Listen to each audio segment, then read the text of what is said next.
Alright, it's Lane from Splattered Plastic, but we're not doing Splattered Plastic. Welcome to the Cult Compound. So what the Cult Compound's going to be is basically me talking about little cult movies that I've got in my Blu-ray and DVD collection. Some of them you might have seen, some of them you might have heard of, some of them you might never have heard of, some of them you might never have seen. So hopefully I'm going to open your eyes and let you get a taste of some Euro exploitation, nasty movies. So to start it off, first episode, Living Dead at the Manchester Morgue.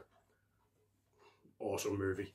So it was released in 1974, put onto the section 2 of the Video Nasties list in the 80s, and finally released by the good people at Anchor Bay in 2003, fully uncut.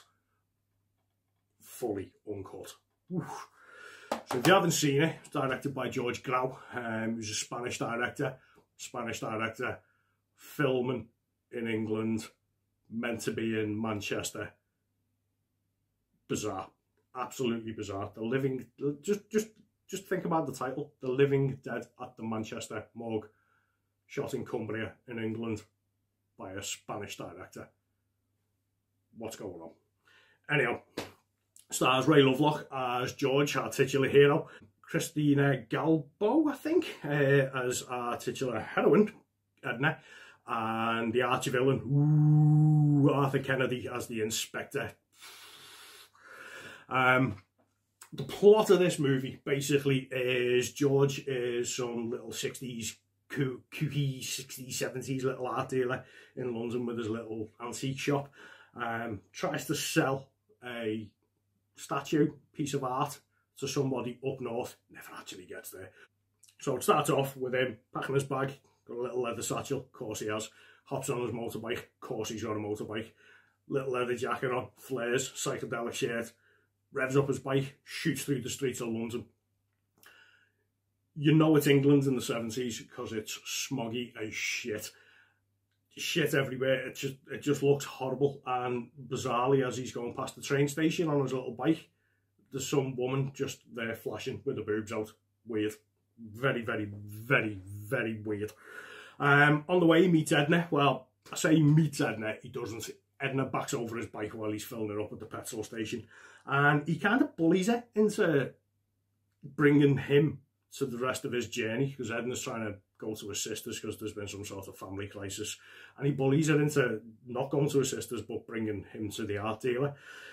Suffice to say, they obviously get lost and they don't get to the art sale or Edna's sister.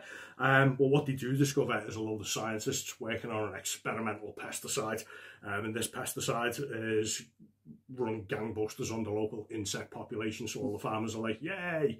Unfortunately, it's having an adverse effect on the local cemetery population as well, so you're starting to get zombies, so boo, zombies, but yay, zombies.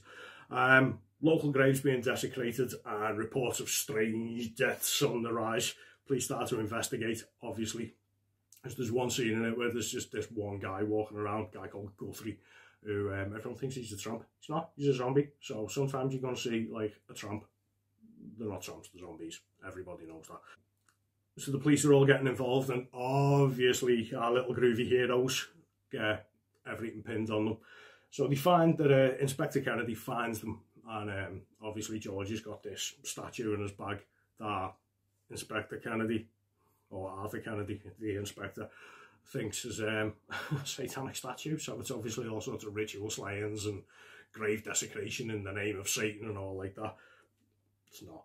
So the police soon start to realise that it's not our psychedelic buddies at all, but a horde of zombies. Well, I say a horde of zombies, it's not really a horde of zombies. It's more of a gaggle of zombies, to be honest with you. The zombies are amazing. They're absolutely fantastic. The makeup is 10 to none. It's brilliant. But it's a 70s sort of... we ain't talking Walking Dead here. So, George and Edna are obviously escaped the police. They know that the zombies are coming, so obviously the first place that they go to is the cemetery and hole up inside the church. Fantastic place to hide. Amazing set pieces. It looks fantastic, but zombie apocalypse, really? You're going to go into a cemetery and hide in the local church? So the zombies start getting in the church and blood and guts are ensuing and they're fighting them off, and they eventually escape and then comes the third act. So they escape to the next best place to go in a zombie holocaust, a hospital. I don't get it. So the third act is a showdown between our little hippie buddies and the recently animated in a hospital that rivals the gore of all of its big league rivals. So like I say, this was brought out in 1974, so slightly before Dawn of the Dead. Obviously after Night of the Living Dead, round about the same time as like Zombie Flesh Eaters and all this malarkey coming out.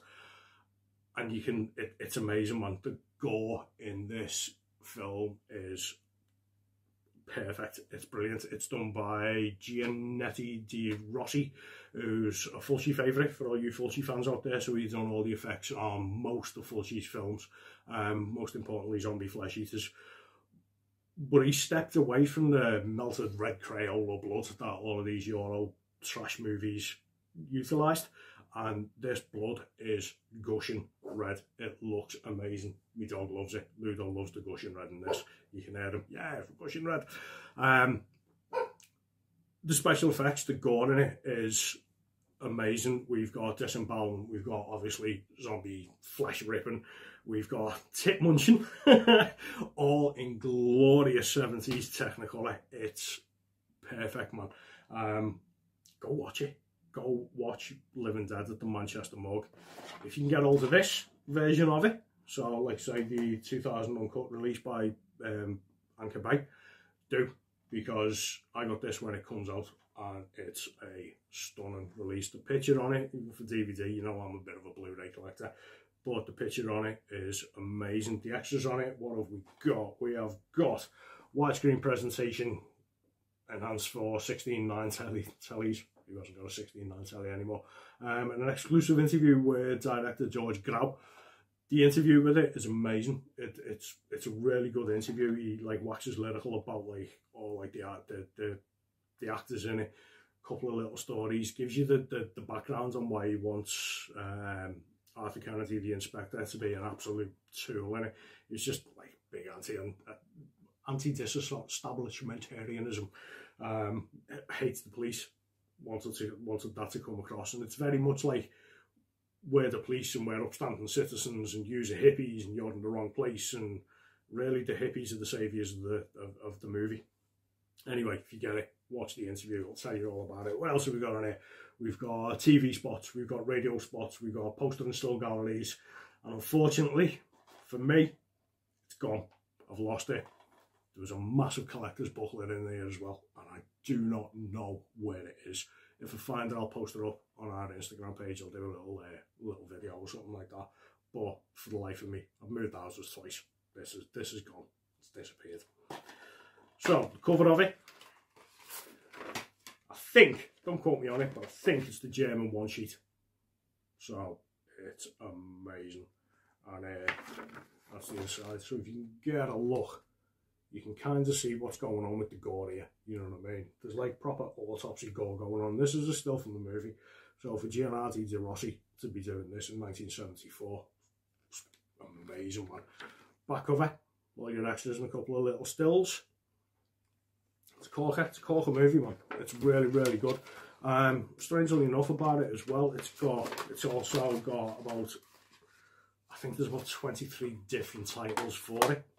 So obviously it's called Living Dead at the Manchester Morgue, also known as Where Sleeping Corpses Lie, also known as Do Not Profane the Sleep of the Dead, Don't Open the Window, Breakfast at the Manchester Morgue, and 16 more.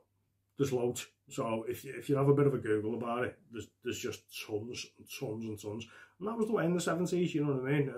Everybody named the movies like different things. So like Zombie Flesh Eaters was Zombie 2, I think. Dawn of the Dead 3. Random stuff, man. Random stuff. Anyhow, yeah, little side fact on it. Electric Wizard. Amazing doom band. Sample some of Arthur Kennedy's dialogue in one of their songs. I'll find it and whack up a little bit on it. So I hope I've piqued your interest in Living Dead at the Manchester Morgue. I hope I have, because it's well worth a look. Anyway, first episode's done. Welcome to the cult.